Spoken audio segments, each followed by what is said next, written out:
के लीजिए भैया आपको ऑर्डर। ये कौन है? बेटी है भैया मेरी, इसको लेके डिलीवरी करता है। मजबूरी है भैया। ऐसी भी क्या मजबूरी भाई, इतनी गर्मी नहीं देख रहा क्या? बच्चों ले घूम रहा। मेरा जब ये पैदा होने वाली थी ना, तो इसकी माँ ने मुझे बोला था। सुनो, हाँ?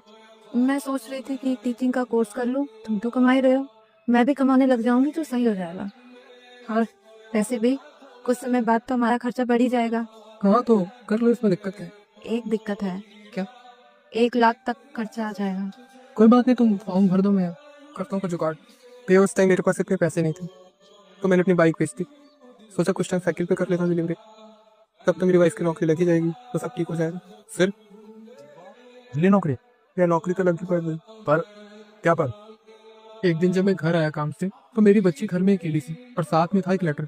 उसमें लिखा था, भरत, मुझे माफ करना, पर मुझे ये कदम उठाना पड़ा। मैं शादी से पहले एक लड़की से प्यार करती थी।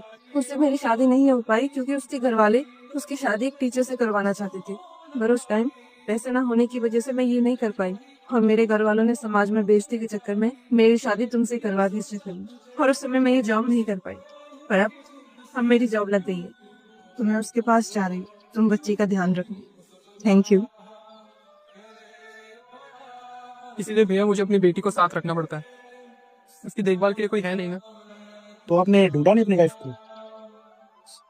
भैया मैं तो उसके रास्ते का सिर्फ एक मोड़ था, एक जरिया था उसकी मंजिल तक पहुंचने का। उसकी असली मंजिल हमारी खुशियां नहीं, उसका पहला प्यार था, इसीलिए छोड़ के चली गई। लेकिन मेरे चेहरे की मुस्कान मेरी बेटी को छोड़ दी, इसी के लिए करता हूँ इतना सब कुछ। मान गए भाई, हिम्मत वाले बड़े। क्या हुआ, इतना टाइम क्यों लगा रहे हो गेट पे? आ गया बस।